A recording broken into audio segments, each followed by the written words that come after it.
Welcome to the Great Detectives of Old Time Radio. From Boise, Idaho, this is your host, Adam Graham.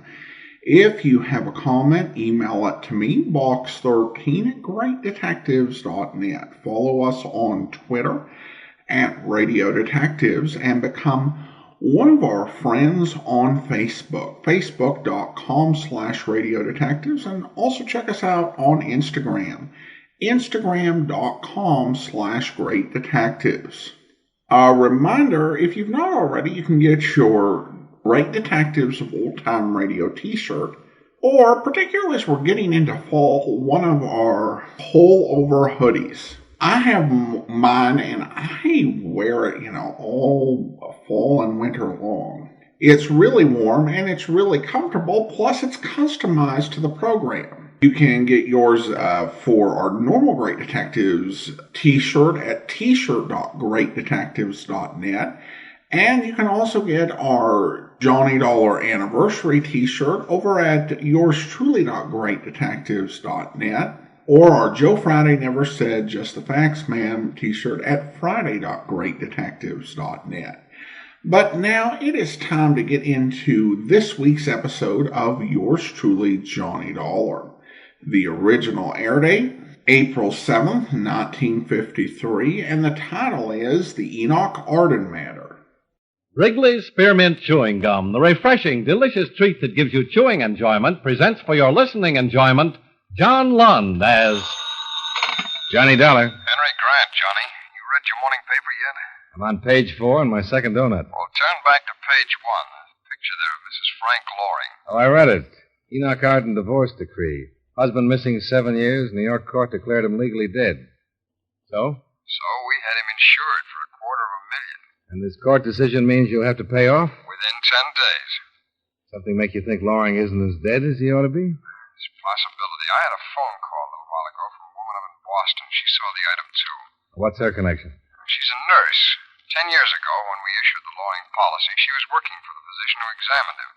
Now, her story may not mean anything, but, well, I asked her to take the first plane she could get and come in for a talk. She should be here by 11 o'clock. I'll grab a cab and come right over.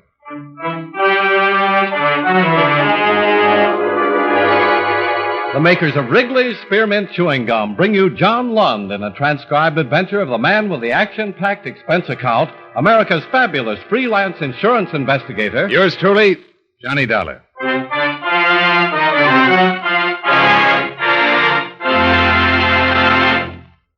Wrigley's Spearmint Chewing Gum refreshes you. Wrigley's Spearmint Chewing Gum gives you real chewing enjoyment. Yes, for chewing enjoyment plus refreshment, it's Wrigley's Spearmint Chewing Gum. The lively, delicious flavor of Wrigley's Spearmint cools your mouth, helps keep your throat moist, and gives you a nice little lift. The good, smooth chewing of Wrigley's Spearmint helps keep you feeling fresh and alert, adds enjoyment to whatever you're doing. So for chewing enjoyment plus refreshment, treat yourself often to Wrigley's Spearmint Chewing Gum. Healthful, refreshing, delicious.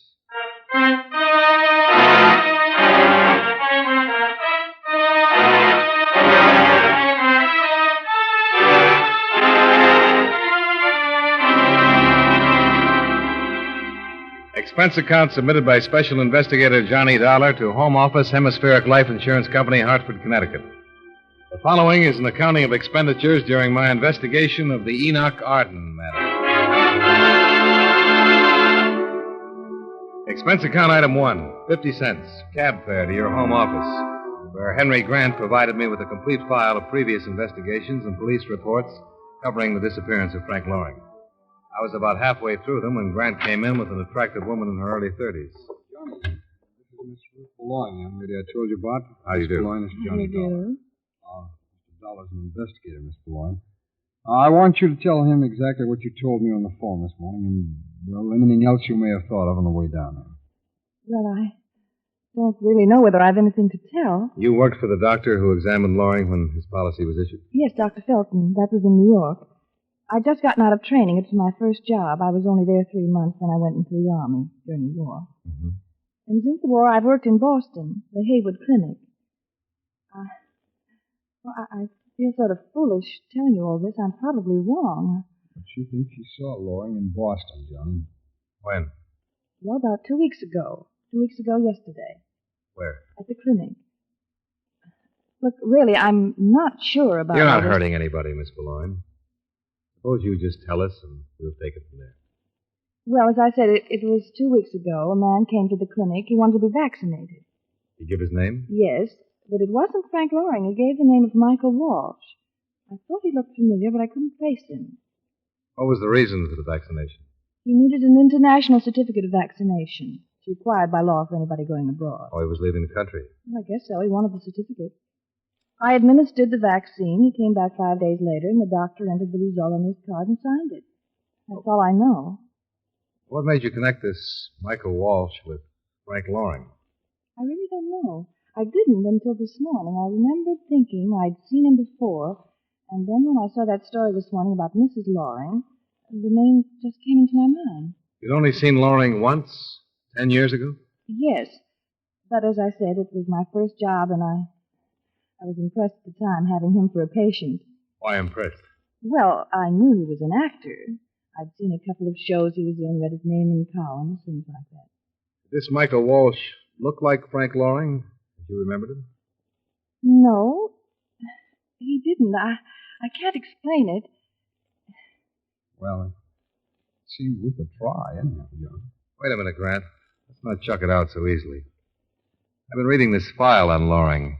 Played a lot of character roles. Expert on dialects and makeup. A man like that could change his appearance very easily. Something about him, the way he moved, the tone of his voice. Something registered with this girl. He'd have recognized her, too, when he went to the clinic. She was impressed with him. She had a reason to remember. He didn't.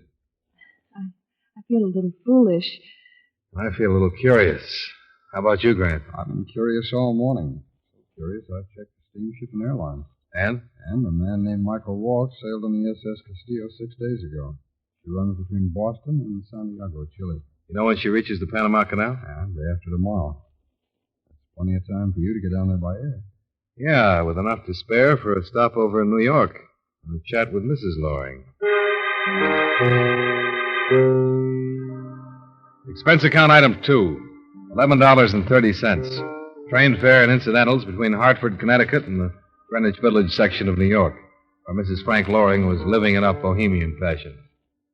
It was evening and the party was in full swing when I arrived. The apartment door was wide open, so I just walked in. Somebody shoved a glass into my hand like they used to do it at the local movie houses on dish nights. Wow. You must be Linda's boyfriend. Oh, must I? I knew it the minute I saw you. She always goes for the same type. Musician, aren't you? They always are. What do you play? Ring Alivio and double on Parcheesi. Oh, a funny one, eh? Well, Linda said when you got here to tell you the benefit is going to run late, so make yourself comfy and wait. She won't be here until 12. I'm Freddie. You must be a poet. How did you know? I'm psychic. Now, what's the party for? Oh, Marcia's celebrating. She's going to get $250,000. Just because her husband, Frank, disappeared. She ought to be happy enough just to be rid of him. Don't be so bitter, lad. It'll throw your rhymes out of meter. I helped her get over him. I helped her. Anytime she wanted anything, all she had to do was call little Freddie. Now she's getting all that money and she'll just run out. Oh, she wouldn't do that to you, would she? Oh, no? That's how much you know about women. She's going to Chile, South America. Oh, now that's an interesting bit of information, Freddie. She thinks I don't know about it. The airline called to confirm her reservation while she was out shopping this afternoon. Which one of those lovely ladies is Marcia Loring? Those? She doesn't look like any of them. Marcia's out in the kitchen fixing sandwiches. She needn't think she'll get any help from me. Oh, maybe I can lend a hand. Listen, mister, you've got a girl coming. Oh, sure, Linda. Well, she told me to give Marcia a message. Besides, you don't want to talk to me. It interferes with your brooding. I'll see you later, Fred. Come on. Well, hello. Come in. I'm making sandwiches for the starving multitude. I know. I came in to help. How are you on opening bottles? Champagne? What, for those peasants? Beer. It's right there. The opener's on the hook. Oh, we're in business. What are you, a party crasher, or did you come with one of the girls? The crasher. Oh, the breed is improving. We both know some of the same people, though. Like who? Who's been hiding you from me? Fellow up in Boston. I don't know anyone in Boston. Not even Michael Walsh? Get out of here. Now listen, Mrs. Loring. I said get out. You weren't invited here. You don't belong here, so... What is it, Marcia? What happened? What did he do? Keep your rompers on, Shakespeare. I told you not to bother her. You music... Look out, Freddie! Oh, no!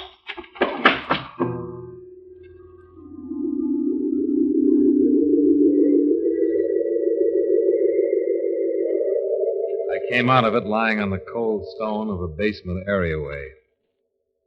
And then I went in search of a diner, a telegraph office.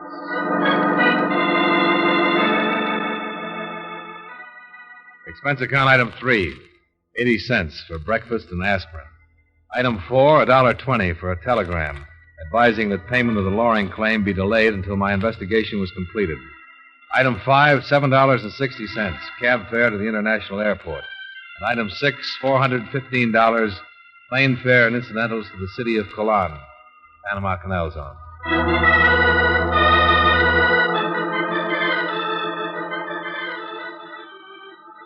As usual, it was raining in Colon. The SS Castillo had reached port slightly ahead of schedule. It was waiting to go through the locks when I made my way aboard. It was almost midnight. I located the name of Michael Walsh on the passenger list posted in the lounge, and then made my way to the inside cabins on B deck. I knocked on the door of cabin B64. There was no answer. May I help you, senor? You're the cabin steward? Si. I'm looking for the passenger who occupies this cabin. Oh, Senor Walsh is not here. He's gone ashore. This downpour? Si. Look, here's $5. All you have to do for it is to bring me the biggest towel you can find and open this cabin so I can wait inside. Senor. Well, if you are waiting for Senor Walsh, he will not be back. Why not? He's booked through to Santiago. When he went ashore an hour ago, he took his baggage with him. I helped him with it. You know where he went? No, senor. He was most anxious to get ashore as soon as our lines were fast. I see. Ship's wireless take any kind of cablegram for him in the past 24 hours? Si. I delivered one to him in the middle of last night. He was most urgent, I think. He seemed most concerned. Yeah, I thought so. Thanks. I knew that Frank Loring, alias Michael Walsh, wasn't going to be easy to find. Away from the ship, he was likely to have a third name. And since he was an expert with dialects, there was every chance he'd adopt a different nationality. I thought about it as I made my way through the narrow, rain-swept streets. I seemed to be the only man without shelter in all of Panama. But I wasn't. Do you have a match, senor? Huh? Oh, I can hardly see you. Yeah, I got a match. I doubt it's a little light in this rain. You don't appreciate the rain, senor? In the rain, I always get what I want. The turistas, they never refuse Jose. Hey, that isn't a cigarette in your hand. No, senor. It is a gun. You join me in the doorway, no? Well, I'd rather die than say no. Now, if the senor has some little thing he wishes to give Jose for a gift, Jose will be most grateful. I don't have much cash, but this wristwatch is worth a couple of $100. Oh, see. Oh, that's a very nice one. I will like that. He bent his head slightly to look at the watch, and his gun hand dipped automatically. I brought my hands up to undo the watch strap, stepped quickly to the side, and let Jose have a left in the solar plexus.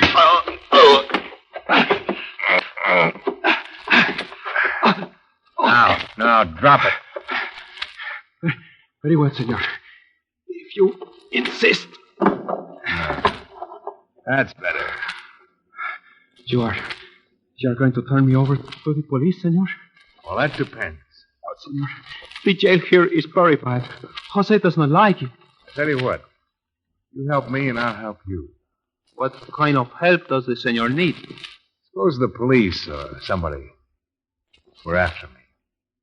Suppose I had to get out of here without using my passport. How would I do it? From Colon? There is no way, senor. Too many Americano officers. There must be some way out. 30 miles down the coast is Puerto Bello, senor. It was once the hiding place for pirates. In Puerto Bello is a cafe called the Geisha Girl. The geisha girl. See. And the proprietor is Senor Kamamoto in Japanese. He is very good at making people disappear.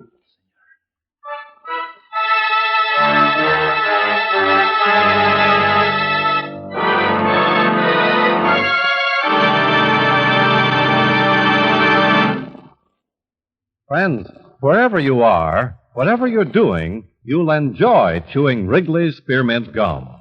Chew Wrigley's Spearmint while you're working. The lively, full-bodied flavor of Wrigley's Spearmint gives you a refreshing little lift. The smooth, pleasant chewing of Wrigley's Spearmint Gum helps keep you feeling relaxed and satisfied. Makes your job seem easier.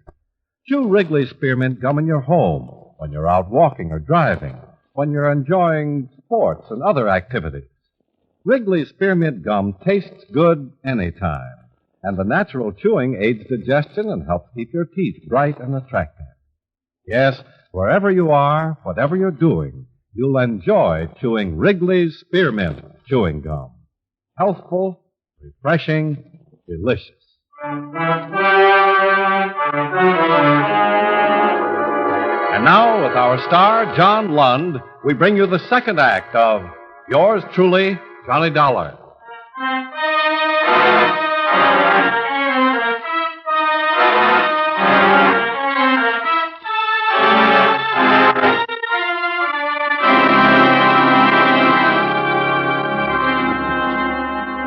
Expense account item 7. $20, flat rate. For the native taxi that slithered its way down the miserable, muddy road to Puerto Bello, Caribbean stronghold of the old-time pirates.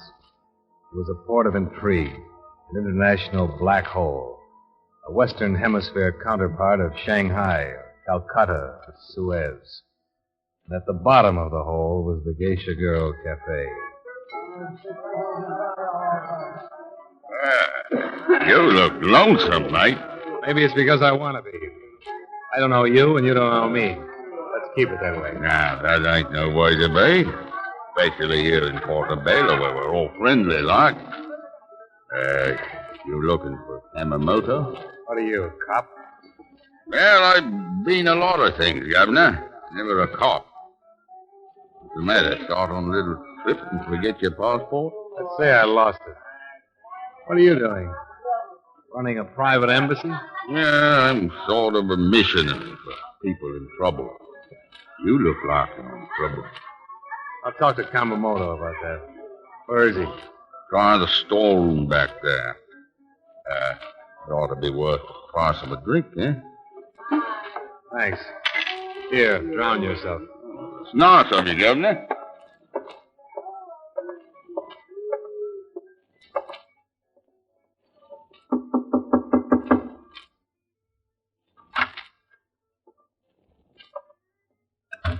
Kamamoto? Ow. Hey. Anybody in here? Matches. Oh.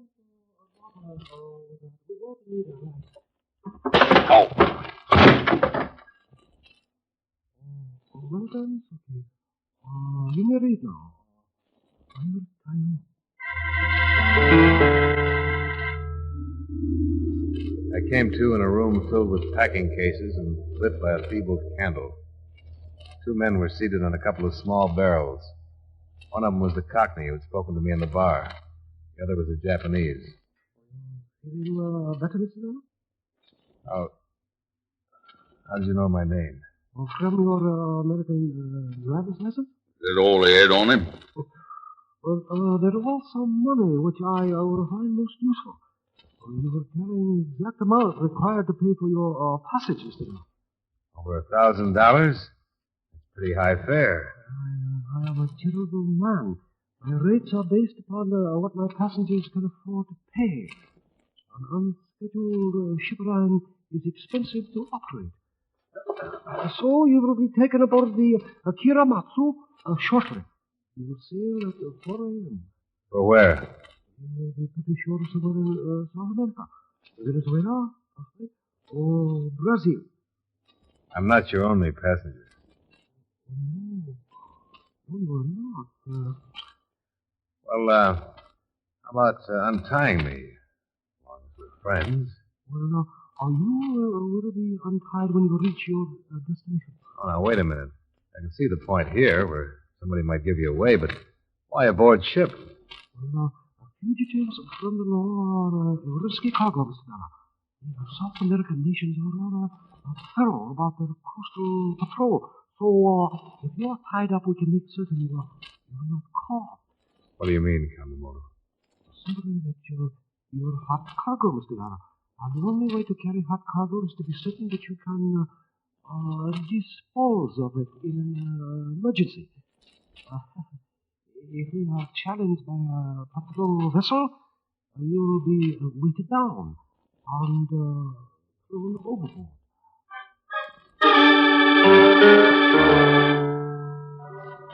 It was dark when they carried me aboard and left me still trussed in the deck cabin. Then the Kiramatsu pitched and rolled her way into the open sea. I knew that Loring was on board someplace, and I knew something else. Kamamoto had lied to the Cockney about what he'd found when he searched me. He had more than a driver's license. He had my insurance company credentials and my passport. Then the door opened, and I got something else to think about. Buenos dias, Senor Dollar. Jose, how did you get here? After you left me, I ran into another Americano with no wristwatch but much money. He was kind to me. He gave me money to leave the country when I told him about the bad jails. Well, how come Kamamoto is letting you run loose? Why, you are the only one who is tied up, senor. I do not think they intend for you to finish the trip. How many other passengers are there? Besides us, 3. A man and a woman came just before we sailed. That's 2. Who's the other one? A man with a white suit and a hat. A Cockney accent? What is that? He sounded like an Englishman? Oh, yes, he is English. Yeah, I thought so. How many in the crew? Kamamoto and 5 seamen. It is a very small boat. Yeah, I can feel that. Look, Jose, I gave you a break with the police. How about giving me one? I'm a businessman, senor. No sentiment. $1,000. Guaranteed by an American insurance company. You cut these ropes and lend me your gun. Cash, senor. No credit. Too much book. I haven't got any cash. Kamamoto took it all. Too bad. Maybe next time. There isn't going to be any next time for me. Ever buy a sweepstake ticket? See? Then take a chance on me. Come on. How about it? All right. But when is the time for the drawing? To see if my ticket wins. As soon as you get these ropes off. Let's do it now. This tub may get to my stop any minute.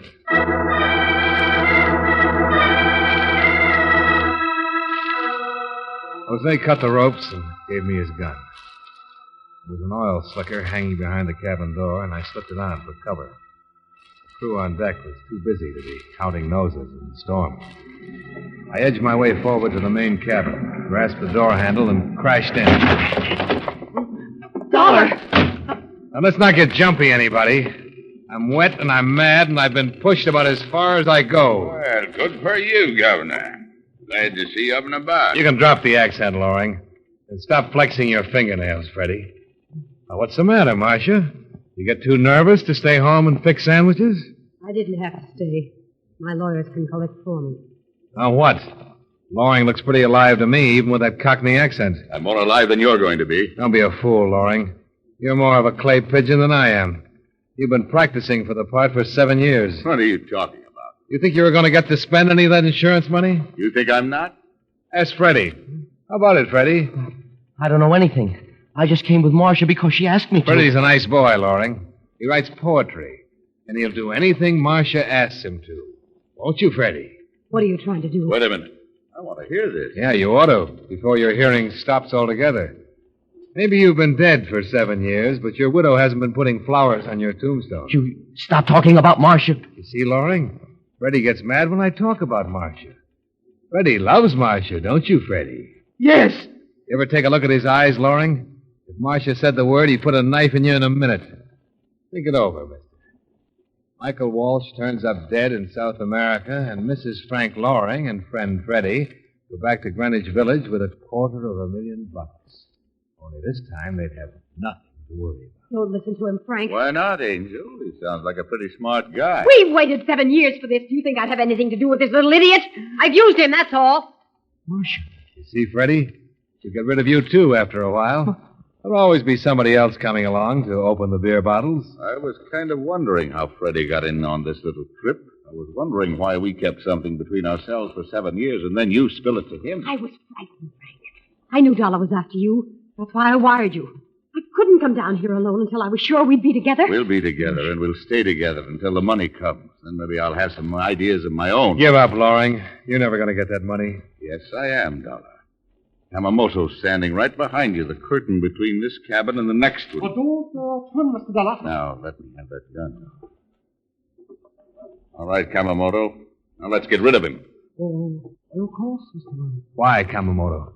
Why don't we bargain a little first? I'm afraid you are not in the bargaining position. How much is he going to give you for dropping me? You'll get $5,000, Dollar. Oh, you're dealing with a real cheapskate, Kamamoto. I'm worth more than that.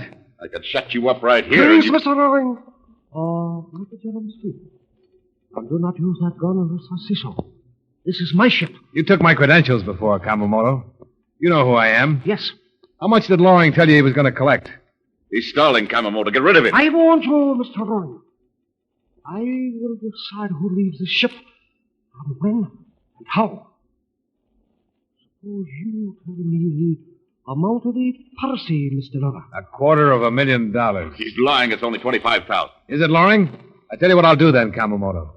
Put us both ashore back in the canal zone where I can get him into the hands of American authorities, and my company will pay you $25,000. And I'll make it $50,000, Kamamoto. $50,000. I bid 60. Do I hear 70? Come on, Loring. Bid. I can go the whole $250,000.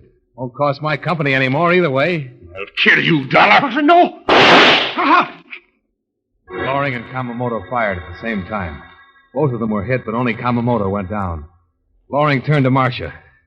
You wanted him. You can go together.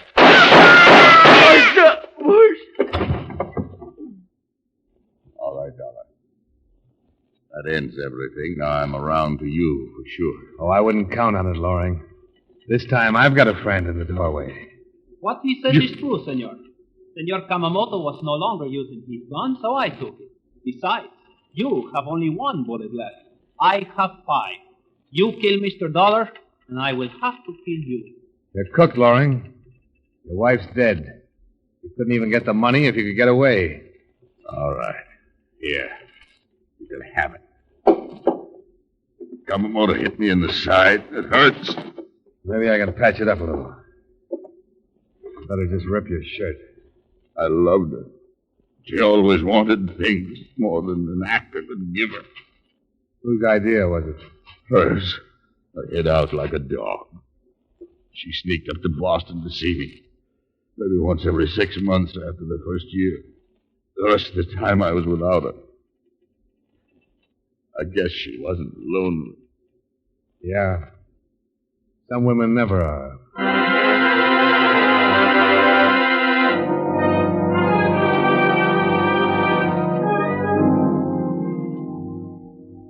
And that about finished it.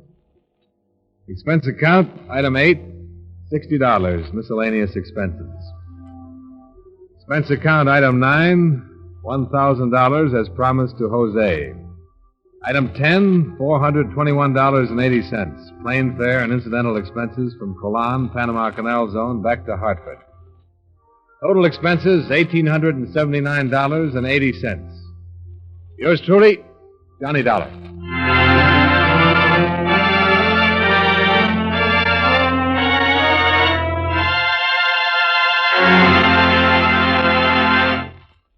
Remember, friends, Wrigley's Spearmint Chewing Gum refreshes you. Wrigley's Spearmint Chewing Gum gives you real chewing enjoyment.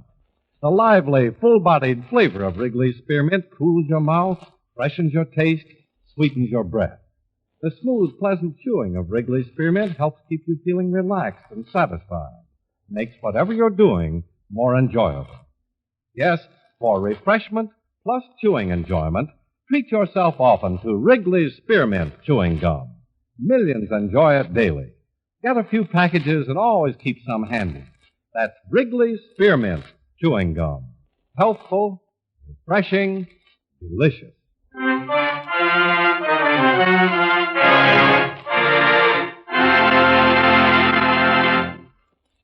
Yours truly, Johnny Dollar, brought to you by Wrigley's Spearmint Chewing Gum, stars John Lund in the title role and was written by Joel Murcott with music by Milton Charles. Featured in tonight's cast were Stacey Harris, Jeanette Nolan, Sidney Miller, Mary Jane Croft, Elliott Reed, John McIntyre, and Howard McNear. Yours truly, Johnny Dollar, is transcribed in Hollywood by Jaime Del Valle.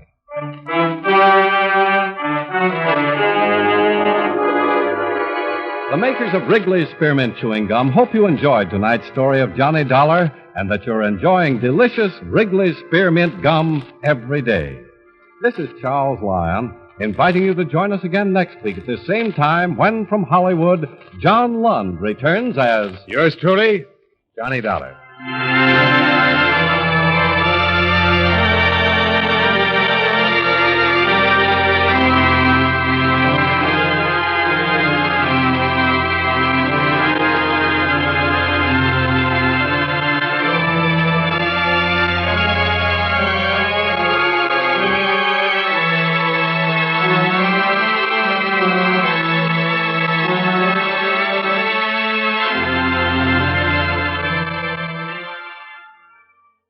Welcome back.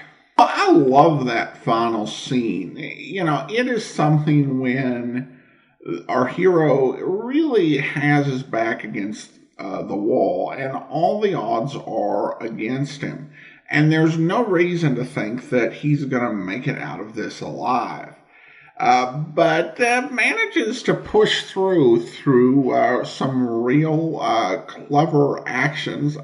Just the way he played off these people, I thought was just a brilliant piece of work and just a great scene. This story sounded familiar. It sounded like something that had been on The Silent Men. And I actually went through the immigration related episodes, read through the synopsises, listened to a little bit of the episodes, and did not find anything like it. However, it was written by Joel Murtaugh, who also wrote a lot of Silent Men episodes. So he brought his same style, even if this wasn't necessarily a story, certainly not one of the stories that are in circulation. Well, now we turn to listener comments and feedback. And we have a question from Joey, who writes in, I've been listening to Johnny Dollar for years, which leads to think back how many times Johnny Dollar went undercover as an employee of a company. I remember at least 3 times,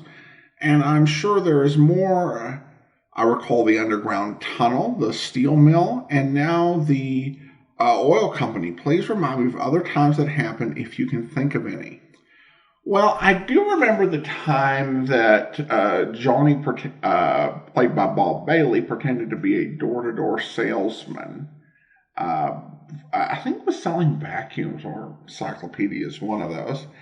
And then there was also the episode in which Charles Russell pretended to be working with a radio station.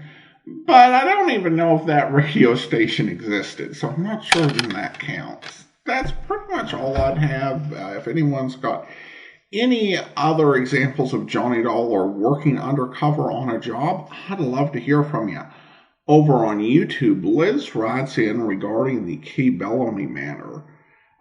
Good one. Lund's Dollar is starting to make O'Brien's look like a schoolboy.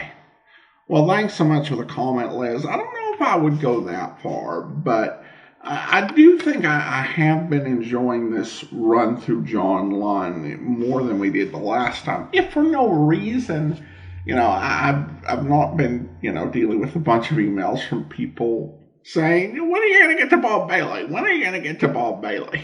And it made me feel like I've got to hurry up and get to Bob Bailey. And of course, I can't hurry up because it'll come one episode per week. But I think that some of these Lund episodes have been really enjoyable, particularly the ones that aren't script reuses, but some of the script reuses have been pretty good as well. And while the Bailey era is going to be a lot of fun when we get to it, particularly when we play the half-hour episodes, this is a solid run of programs. I wouldn't put it on the same level of Philip Marlowe or the Bailey serialized stories, but it is still a very entertaining program during this era.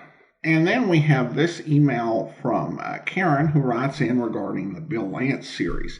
Hi, Adam. I enjoyed this new show. I was so surprised to recognize Leon Belasco's voice as Henry, and when the names of the cast were announced at the end, I couldn't believe that Kincaid was the same actor Charles Calvert who played Sergeant Gino Tartaglia from Broadway as My Beat. He sounded so different from the Broadway that I didn't recognize his voice. Looking forward to hearing more episodes from the shows. Thanks, Karen Aswell. Thank you so much.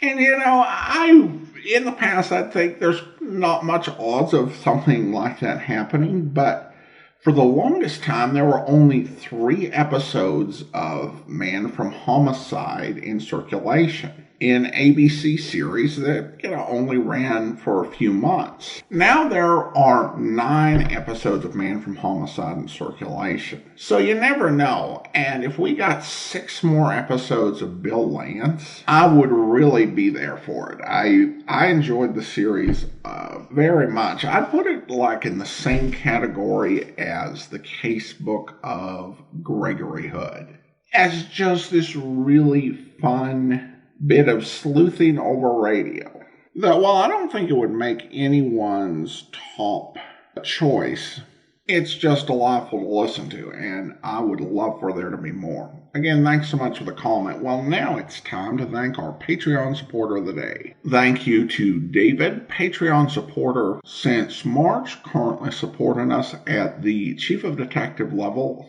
of $30 or more per month. Again, thank you so much for your support. Well, that will do it for today. If you do enjoy this podcast, please rate and review it wherever you download your podcast from. Well, we'll be back next Friday with another episode of yours truly, Johnny Dollar. Tomorrow, join us for Tales of the Texas Rangers, where... It's almost 4 a.m. Be in Odessa in 20 minutes. You want to take over? Yeah. Guess I can stop any place on this highway. Haven't seen another car in an hour. Hey, I'll slide over. You get out and come around. No, you get out. Well, it's just as easy for you. Hey, what are you doing with that gun? I need money, mister, and you got it. Oh, sure. I'll give it to you. I won't report it or anything. I know you won't, mister.